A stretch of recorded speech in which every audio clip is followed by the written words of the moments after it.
So, Ed, Carlos Sainz at McLaren, how big a surprise was that?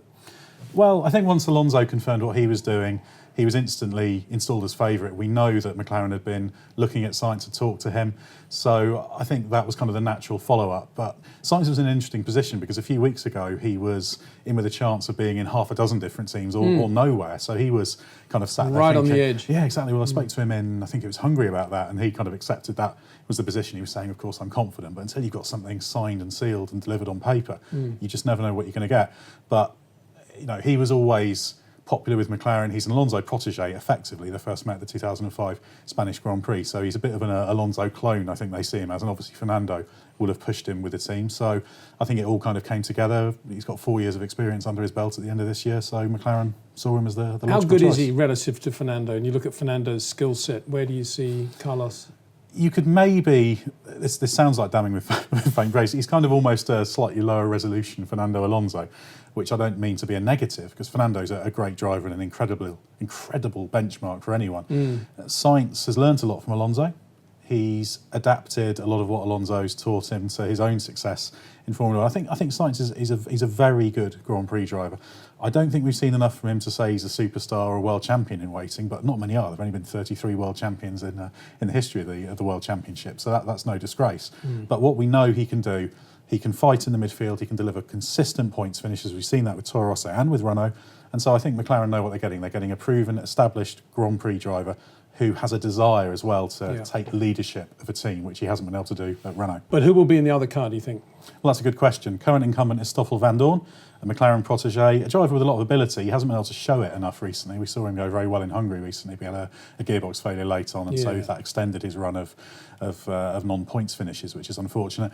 I get the feeling from McLaren that their patience has run out with Stoffel Vandoorne, which is a shame, but I think they're looking elsewhere. I would say Stoffel is a driver who other teams should look at. Toro Rosso might need a driver. Couldn't agree with you more. Sauber might well need a driver. I think there's a good chance to kind of take him and rehabilitate him, kind of do a Kevin Magnussen, you could say, with him, who obviously got sort of thrown out by McLaren. Lando Norris, of course, who's doing very well in Formula 2, but I think probably they want to see him really build on what he's done and properly contend for the championship, which he is doing, but he's not leading it currently. And then Esteban Ocon has been spoken to. Obviously, he's a Force India driver. Mercedes tied. Well, let's talk about Esteban, because he went to McLaren, had a seat fitting. Is that right? Before Hungary, something like that. He certainly had some dealings with him about a possible drive, which obviously goes through Mercedes, who have him under contract.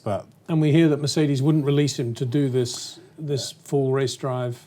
Maybe McLaren wanted him 100%. Maybe Mercedes wanted to lease him for 2 years, something like that. Well, there's a lot of complications when it comes to a deal like this. I think at heart, Mercedes wanted control, perhaps a bit more control maybe than McLaren were willing to let them have. And I think McLaren probably look at it and say, well, actually, there's a lot of good drivers out there. They still see themselves as a team that's a significant player in the driver market. They're significant. They're not a big player. They're not first in the queue. But there are a lot of good drivers out there. So I wouldn't rule out Ocon at this stage.